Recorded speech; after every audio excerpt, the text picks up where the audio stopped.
नमस्कार। कैसे हैं आप लोग? आशा करती हूँ सुखी होंगे, स्वस्थ होंगे। आप लोगों के लिए आज मैं जो कहानी लेकर के आई हूँ उस कहानी का नाम है वंशबेल। ये एक असमिया कहानी है जो लिखी है इंदिरा गोस्वामी जी ने। चलिए कहानी शुरू करते हैं। गांव का महाजन पीताम्बर अपने घर के सामने पेड़ के ठूंठ पर बैठा था। वह 50 को पार कर चुका था। कभी वह काफ़ी हट्टा कट्टा था, लेकिन अब उसे चिंता ने दुबला कर दिया था। उसकी ठुड्डी के नीचे की खाल ढीली पड़कर लटकने लगी थी। वह दूर निगाहें टिकाए एक बच्चे को देखे जा रहा था जो अपनी बंसी की फंसी डोरी को छुड़ाने की कोशिश में था। एकाएक उसका ध्यान टूटा। गांव का पुजारी अपनी खड़खड़ाती आवाज़ में उससे कह रहा था, तुम्हारा अपना तो कोई बच्चा है ही नहीं, तब तुम उस बच्चे को भूखी निगाहों से क्यों देखे जा रहे हो? फिर रुककर पूछा, अब तुम्हारी पत्नी कैसी है? कई बार उसे शहर के अस्पताल में ले जा चुका हूँ, लेकिन कोई फ़ायदा नहीं हुआ। उसके सारे शरीर पर सूजन आ गई है। तब तो उससे बच्चा होने की कोई उम्मीद नहीं। लगता है पीताम्बर, तुम्हारा वंश चलाने वाला कोई नहीं रहेगा। थोड़ी देर तक चुप खड़े रहने के बाद अपनी छोटी छोटी आंखों में धूर्तता की चमक लिए पुजारी ने उसके कान में फुसफुसाते हुए कहा, दूसरी शादी के बारे में क्या सोचा है तुमने? पीताम्बर अभी उत्तर देने ही वाला था कि वहाँ से गुजरती दमयंती पर उसकी निगाहें जा टिकी। वह मठ के एक पुजारी की युवा विधवा थी। वर्षा के कारण भीगे कपड़े उसके शरीर से चिपक गए थे। उसकी जवान देह का रंग वैसा ही था जैसा कि खौलते हुए गन्ने के रस के घने झाग का होता है। कद काठ तो उसका अधिक नहीं था, पर थी वह बेहद आकर्षक। लोग उसके बारे में तरह तरह की बातें करते थे। कुछ लोग तो उसे वेश्या कहते थे, ब्राह्मण वेश्या। अरे दमयंती, कहाँ से आ रही हो? पुजारी ने आवाज़ लगाते हुए पूछा। देख नहीं रहे हो तुम ये रेशम के कव्वे? तो तुमने अब उन मारवाड़ी व्यापारियों से भी मेल जोल बढ़ाना शुरू कर दिया। दमयंती चुप रही। उसने अपनी साड़ी की तहों को निचोड़कर पानी निकाला। वे दोनों उसे ललचाई नज़रों से देखते रहे। जब वह चली गई तो पीताम्बर ने कहा, सुना है कि वह गोश्त मच्छी सब कुछ खाती है। हाँ, उसने तो ब्राह्मणों की नाक कटवा दी है। विधवाओं के लिए जो विधान बना है उसकी इसने रेड़ मार कर रख दी है। छी छी, कलयुग, घोर कलयुग। खैर छोड़ो इसे। ये बताओ आपके यजमानों का क्या हाल है? पीताम्बर ने पूछा। सब कुछ तो तुम जानते हो, फिर भी पूछ रहे हो। मेरे बड़े भाई का मुझसे झगड़ा हो गया। ज़्यादा काम तो उसी ने हथिया लिया, मैं तो बर्बाद हो गया। पुजारी जी, आपको मंत्र पढ़ना तो ठीक से आता नहीं, संस्कृत आप जानते नहीं, इसलिए तुम्हारे यजमान तुमसे बिदक गए। ये बात नहीं है, आज जमाना ही बदल गया है। पहले तो हर यजमान के घर से हर महीने 1 जनेऊ, 2 धोतियाँ और 5 रुपए मिल जाते थे, पर अब तो कोई इन बातों को मानता ही नहीं। अपना खर्चा बचाने के लिए मेरा पुराना यजमान मणिकांत अपने दोनों बेटों को कामाख्या ले गया और वहीं उनका यज्ञोपवीत करवा आया। माई तानपुर के यजमानों ने अब अपने माता पिता का श्राद्ध एक साथ ही करना शुरू कर दिया है। पुजारी अपना रोना रोए जा रहा था और पीताम्बर था कि दमयंती के ख्याल में खोया हुआ था। उसके दिमाग में तो बस दमयंती का आकर्षक रूप चक्कर काट रहा था। ऐसा नहीं था कि उसने नारी देह की चमचमाहट पहले कभी ना देखी हो। उसने 2-2 शादियाँ की थीं। जब पहली से बच्चा नहीं हुआ तो उसने दूसरी खरीद ली, जो अब वह गठिया रोग से ग्रस्त होकर बिस्तर से लगी पड़ी है। उसका समूचा शरीर सूख कर ठठरी हो गया है। पीताम्बर को हर समय यही डर खाया जाता था कि वह निसंतान ही मर जाएगा, उसकी वंश बेल खत्म हो जाएगी। उसका यह डर तब और बढ़ जाता जब पुजारी या दूसरे लोग उसके सामने यही बात छेड़ देते। इस बात से उसकी दिमागी हालत भी कुछ गड़बड़ा गई थी। पीताम्बर, गांव वाले तुम्हारे बारे में बेपरकी उड़ा रहे हैं, कहते हैं कि तुम्हारा दिमाग चला गया है। तुम चिंता मत किया करो। इस दुनिया में ऐसे बेशुमार लोग हैं जिनके तुम्हारी तरह बच्चा नहीं है। ये बच्चे कच्चे, दुनियादारी, सब माया है, प्रपंच है, छोड़ो इसे। पुजारी ने देखा पीताम्बर की बीमार पत्नी बिस्तर पर लेटी है। उसकी आंखें ऐसे जल रही हैं जैसे अंधियारे जंगल में किसी हिंसक जानवर की जलती हैं। लगता था जैसे वह यह जानने की कोशिश कर रही हो कि उसके पति और पुजारी में क्या बातचीत हो रही है। उसकी जलती आंखों की चमक इतनी तेज थी कि दूर से भी उसकी वेदना का एहसास दे रही थी। पुजारी ने इधर उधर देखकर पीताम्बर के कान में फुसफुसाया, मैं तुम्हें इस चिंता से छुटकारा दिला सकता हूँ। कैसे? इस बार गर्भपात का सवाल ही नहीं उठता। वह 4 बार गर्भपात करा चुकी है और हर बार घर के पिछवाड़े बांस के झुरमुट में उसे दफना चुकी है। तुम क्या दमयंती की बात कर रहे हो? पीताम्बर में जैसे किसी आवेश की लहर उठी हो। बोला, कहना क्या चाहते हो?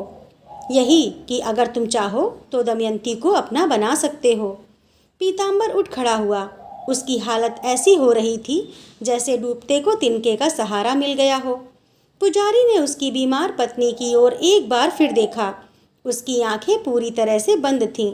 शायद उसे दर्द का दौरा पड़ता था। मुझे दमयंती दिला दीजिए, मैं उसे हर तरह का सुख दूंगा। पुजारी के पोपले मुंह पर एक क्षण के लिए मक्कारी भरी मुस्कान तैर गई। अच्छा ठीक है, देखूंगा। उसकी 2 छोटी बेटियां भी हैं, तुम्हें उनके बारे में भी सोचना होगा। पीताम्बर ने अंदर जाकर रुपए निकाले और पुजारी के हाथ पर रख दिए। पुजारी गुनगुनाता हुआ आगे बढ़ गया। इंतजार करते हुए 1 सप्ताह गुजर गया। पीताम्बर का समूचा अस्तित्व जैसे पुजारी पर टिक गया था। इस बीच उसने कई बार दमयंती को आते जाते देखा। देखते ही उसके भीतर और खलबली मच जाती। वह उसके ख्याल में इतना डूब जाता था कि दमयंती उसे तरह तरह की मुद्राओं में दिखाई देने लगती। वह हर वक्त घर के बाहर ही बैठा रहता। ये दिन भी ऐसे थे कि दमयंती सड़क के दोनों ओर बहने वाले नालों के किनारे उग आई कलमी और दूसरी वनस्पतियों को बटोरने आती थी। दमयंती के लंबे भूरे बाल पीताम्बर की आंखों में अटक जाते। एक दिन पीताम्बर ने हिम्मत जुटा ही ली। दमयंती जब हरे पत्ते तोड़ रही थी तो वह उसके निकट गया और बोला, अगर तुम हर रोज इसी तरह कीच भरे पानी में खड़ी रहोगी तो तुम्हें ठंड लग जाएगी। दमयंती ने केवल एक बार उसकी ओर देखा, फिर काम में लग गई। बोली कुछ भी नहीं। मैं नौकर को भेज दूंगा, तुम उसे बता देना, जितनी वनस्पति चाहिए वह इकट्ठी कर देगा। और पीताम्बर ने फिर कहा, लेकिन उसका वाक्य अधूरा ही रहा। दमयंती ने हिकारत भरी तीखी नज़रों से जैसे ही उसकी ओर देखा, वह तुरंत वहाँ से हट गया। उसने देखा कि उसकी पत्नी टूटे पंखों वाले पक्षी की तरह फिर बिस्तर पर लुढ़क गई है। इंतजार करते करते पीताम्बर का धैर्य जवाब दे ही रहा था कि तभी पुजारी आ पहुँचे। उन्हें देखकर ही वह पूछने लगा, क्या खबर लाए हो मेरे लिए? फटाफट बताओ। पुजारी ने चारों तरफ अपनी नज़र घुमाई। उसकी बीमार पत्नी लाश की तरह बिस्तर पर पड़ी थी। पुजारी ने पीताम्बर के कानों में फुसफुसाया, ध्यान से सुनो, मुझे एक खबर मिली है। इस समय उसका पेट बिल्कुल खाली है। अभी मुश्किल से 1 महीना हुआ है जब उसने अपनी पिछली करतूत का फल जमीन में दबाया है। मैंने उससे तुम्हारे बारे में बात की थी। वह एकदम लाल पीली हो गई, बल्कि उसने जमीन पर थूक दिया। कहने लगी, वह कुत्ता, कैसे हिम्मत की उसने ऐसी बात मुझ तक पहुँचाने की। वह जानता नहीं कि मैं यजमानी ब्राह्मण कुल से हूँ और वह कीड़ा नीच जाति का महाजन। मैंने उससे कहा कि जब तू पाप की कीचड़ में लोट लगा ही रही है, तब ऊंची जाति क्या और नीची जाति क्या। कोई ब्राह्मण लड़का तो तुझसे शादी करने से रहा, एक तो विधवा, उस पर से 2-2 बेटियां। कम से कम वह तुमसे शादी करने को तो तैयार है। मैंने उसे साफ साफ कह दिया कि तुम पंचायत की रजामंदी ले लोगे और हवन करके विधिवत शादी कर लोगे। उसने तुम्हारी पत्नी के बारे में पूछताछ की। मैंने उसे बताया कि तुम्हारी पत्नी तो उस तिनके की तरह है जो हवा के झोंके से कभी भी उड़ सकता है। एकाएक उसने रोना शुरू कर दिया। बोली, मेरी तबीयत ठीक नहीं रहती। मैं चाहती हूँ कि मुझे ऐसा सहारा मिले जो ठोस हो और बना रहने वाला हो। मैंने उससे कहा, तुम्हारी तबीयत ठीक कैसे रह सकती है? मैंने सुना है कि तुमने अपने पेट से 4 बार कचरा निकलवाया है। अगर पंचायत ने इस बात को पकड़ लिया तो समझ लो तुम्हारा जीना दुश्वार हो जाएगा। तुम अब तक इसलिए बची हुई हो कि तुम ब्राह्मण हो। लेकिन कब तक चलेगा यह? उसका कहना था, मैं कर भी क्या सकती हूँ, मुझे जिंदा भी तो रहना है। अब मेरे पास ना कोई काम है ना धंधा। सभी मुझे भ्रष्ट और पतित समझते हैं और मेरे असामी वे सब चोट्टे हो गए। धान का मेरा हिस्सा भी नहीं देते, मेरी मजबूरी का फ़ायदा उठाते हैं। ऐसे हालात में मैं इन दो नन्ही बच्चियों को लेकर कहाँ जाऊँ? मैंने लगान भी नहीं चुकाया। एक दिन मेरी ज़मीन की भी नीलामी हो जाएगी। बताओ मैं क्या करूँ? खैर, मेरे प्रस्ताव का क्या हुआ? हाँ हाँ, मैं उसी पर आ रहा हूँ। वह तुमसे मिलना चाहती है, पूर्णमासी वाली रात को, अपने ठिकाने पर, पिछवाड़े वाले कोठे में। यह सुनते ही पीताम्बर गदगद हो गया। पुजारी ने इस मौके को हाथ से ना जाने दिया। उसके कान में फुसफुसाया, चलो मेरे लिए 40 रुपए निकालो, मच्छरों ने नाक में दम कर रखा है, मैंने एक मच्छरदानी लानी है। पीताम्बर अब अपने घर के भीतर गया। उसने देखा कि उसकी पत्नी पूरी तरह से जागी हुई है। उसने उसकी चिंता किए बिना संदूकची से पैसे निकाले। वापस मुड़ा तो देखा कि वह टकटकी लगाए देखे जा रही है। एकाएक भड़क उठा, मुझे इस तरह घूर रही है, मैं तेरी आंखें नोच लूँगा।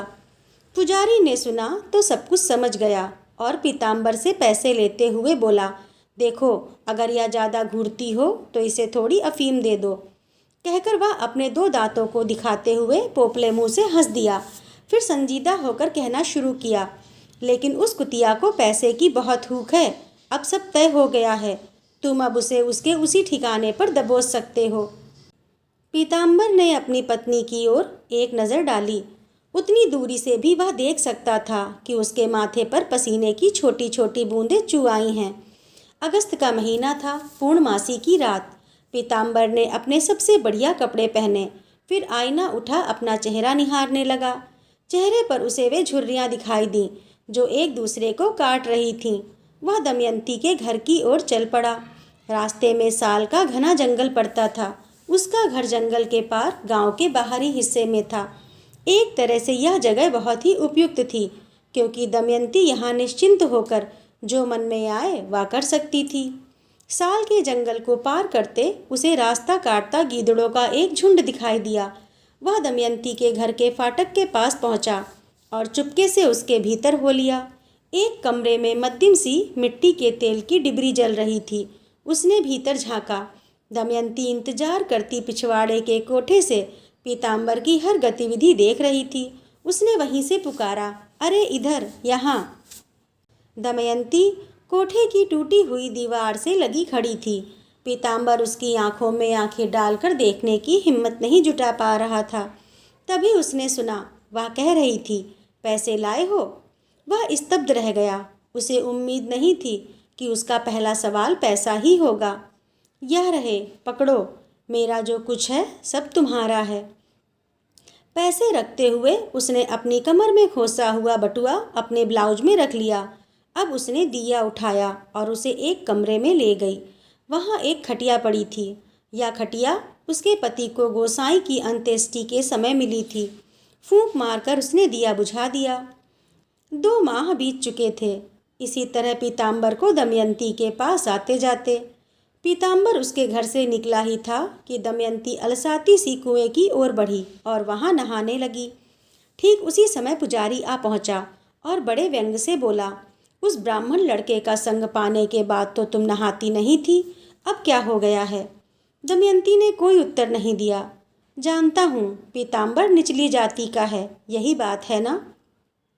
एकाएक दमयंती उठ दौड़ी। वह सहन के दूसरे कोने में पहुंची और वहां दोहरी होकर उल्टी करने लगी। पुजारी लपककर उसके पास पहुंचा और धीरे से पूछा, यह पीताम्बर का ही होगा? उसने फिर भी कोई उत्तर नहीं दिया। वाह, कितनी बढ़िया खबर है, पीताम्बर तो बच्चे के लिए तरस रहा है। दमयंती ने इस पर भी कोई प्रतिक्रिया व्यक्त नहीं की। अब मैं चलता हूँ और उसे यह खबर देता हूँ, अब वह तुमसे खुल्लम खुल्ला शादी कर सकता है। फिर दमयंती के निकट आया और फुसफुसाता हुआ बोला, तुम्हारे यहाँ जो कुछ चलता रहता है लोग उससे परेशान हैं।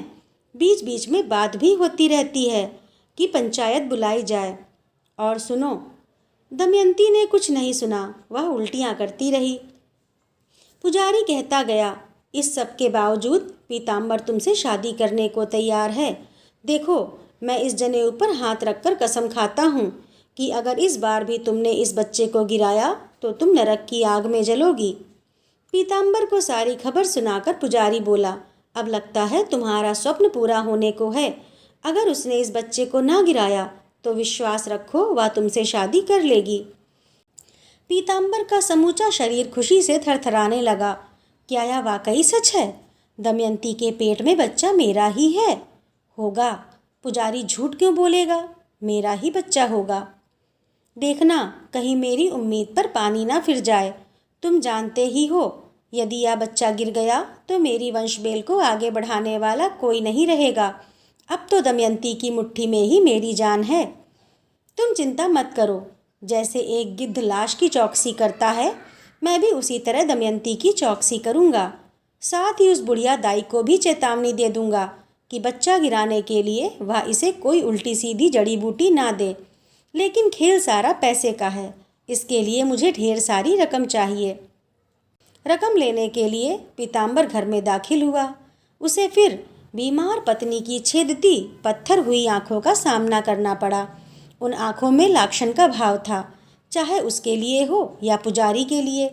वह जोर से गुर्राते हुए बोला, अरे बांझ कुतिया, इस तरह मेरी तरफ क्यों देख रही है? पीताम्बर अब हर समय अपने घर के बाहर बैठ दमयंती के पेट में पल रहे अपने बच्चे के बारे में सपने लेता रहता। कल्पना करता कि अब उसका बेटा अपनी पूरी जवानी में है और उसे नदी के किनारे घुमाने ले गया है। फिर उसे ऐसा लगता कि उसकी वंशबेल उसे चमचमाते भविष्य की ओर खींचे हुए ले जा रही है। 5 महीने बीत गए। पीताम्बर ने सुन रखा था कि 5 महीने का गर्भ नष्ट नहीं किया जा सकता। वह चाह रहा था कि किसी तरह दिन जल्दी जल्दी बढ़ जाएं। एक दिन दोपहर को तेज अंधड़ आया। चारों ओर घुप अंधेरा छा गया। भारी वर्षा हुई। बादलों से बिजली गिरी और सहन वाले पेड़ को 2 फाड़ कर गई। ऐसी घनघोर बरसाती रात में एकाएक पीताम्बर के कानों में कोई स्वर सुनाई पड़ा। कोई उसे बुला रहा था। हाथ में लालटेन लेकर वह बाहर की ओर लपका। एक आकृति उसकी आंखों के सामने उभरी। पुजारी की थी। उसके मुंह से निकल पड़ा, अरे पुजारी जी तुम? पुजारी घबराया हुआ सा बोला, पीताम्बर, तुम्हारी पहली पत्नी अशुभ घड़ी में मरी थी ना, उसी की वजह से ये सब हो रहा है। क्या हो रहा है? क्या हुआ? शास्त्रों में कहा गया है कि जब किसी व्यक्ति की ऐसी अशुभ घड़ी में मृत्यु होती है जैसी कि तुम्हारी पत्नी की हुई थी, तो घास का तिनका भी नहीं उपजता, बल्कि जो होता है वह भी जलकर राख हो जाता है। तुम्हारे लिए अब सब कुछ जलकर राख हो गया। पीताम्बर लगभग चीख पड़ा, हुआ क्या है? ईश्वर के लिए मुझे जल्दी बताओ। क्या कहूँ, उसने बच्चे को नष्ट कर दिया। कहती थी कि वह किसी छोटी जाति वाले का बीज अपने भीतर नहीं पनपने दे सकती। पीताम्बर के साथ सपने में नदी के किनारे टहलने वाले युवक का पांव एकाएक फिसल गया और वह नदी में जा गिरा। एक रोज आधी रात को दमयंती एकाएक चौंक कर उठी। उसके पिछवाड़े जमीन खोदने की आवाज़ आ रही थी। जमीन वही थी जहाँ कुछ रोज पहले दमयंती ने अपने भ्रूण को दबाया था। दमयंती ने देखा पीताम्बर पागलों की तरह जमीन खोदे जा रहा है। दमयंती का शरीर सर से पांव तक कांप गया। हिम्मत कर उसने आवाज़ दी, ए महाजन, अरे महाजन, क्यों खोदे जा रहे हो जमीन? पीताम्बर ने कोई जवाब नहीं दिया, बस खोदता रहा। दमयंती पागलों की तरह चिल्लाई, क्या मिलेगा तुझे वहाँ? हाँ, मैंने उसे दबा दिया है। वह नर ही था, पर वह मांस का एक लोथड़ा भर ही था। पीताम्बर का चेहरा तमतमाया हुआ था और उसकी आंखें जल रही थीं। वह चीखकर बोला, मैं उस लोथड़े को अपने इन हाथों से छूना चाहता हूँ। वह मेरी वंशबेल की कड़ी थी, मेरे ही खून से बना था वह। मैं उसे एक बार ज़रूर छूकर देखूँगा। तो दोस्तों, कैसी लगी आप लोगों को यह कहानी? अगर अच्छी लगी हो तो लाइक करिए, शेयर करिए और ऐसी ही और कहानियों के लिए मेरे चैनल को सब्सक्राइब करिए। धन्यवाद।